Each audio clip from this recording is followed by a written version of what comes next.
In a small town near green hills and a gentle stream, there lived Adelaide, a kind and warm old woman.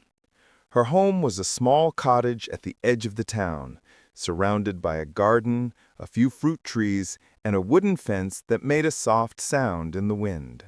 Adelaide had no children of her own, and her husband had died many years ago. But Adelaide was not alone. She had Mabel, her little hen, with soft white feathers, black spots on her wings, and a tiny red comb. Mabel followed Adelaide everywhere, clucking softly as if talking with her. The villagers often smiled when they saw them walking together, Adelaide with her stick and Mabel waddling beside her like a loyal friend. Every morning, when the sky turned orange and pink, Mabel laid one warm, smooth egg. Adelaide would pick it up gently in her wrinkled hands and whisper, "One is enough, my dear. May we always have just what we need." She would boil the egg, eat half for breakfast, and save the rest for dinner. Adelaide took care of her little garden, grew vegetables, and lived happily and peacefully. One day, something strange happened. Mabel laid 2 eggs instead of 1. Adelaide was surprised. 2? Well, that's kind of you, she smiled. She cooked 1 egg and took the other to the market. She didn't ask for much, just enough to buy a handful of rice and a small piece of jaggery. The next few days, Mabel kept laying 2 eggs every morning. Soon, the villagers noticed. "Sell both eggs, Adelaide," said one. "Feed Mabel more. Maybe she'll lay 3, said another. "You could buy more hens and start a business," others said.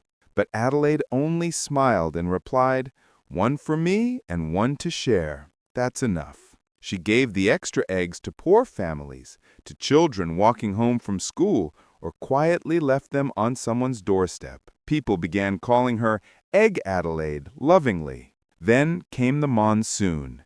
It rained for many days. The nearby stream overflowed, and the fields were washed away. Many families were in trouble, but Mabel still laid 2 eggs every day, and Adelaide had saved many of them.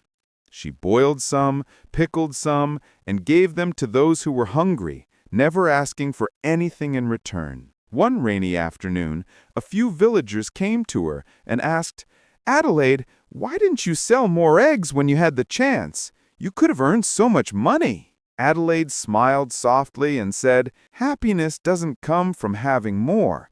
It comes from loving what we already have and sharing it when we can. I kept only what I needed. The rest was a gift to share." Mabel clucked gently and snuggled near Adelaide's feet as if agreeing with her. True happiness isn't about collecting more things. It's about being thankful for what we have and sharing it with kindness. When we help others, we also lift ourselves, and that's what makes us truly rich in love, peace, and joy.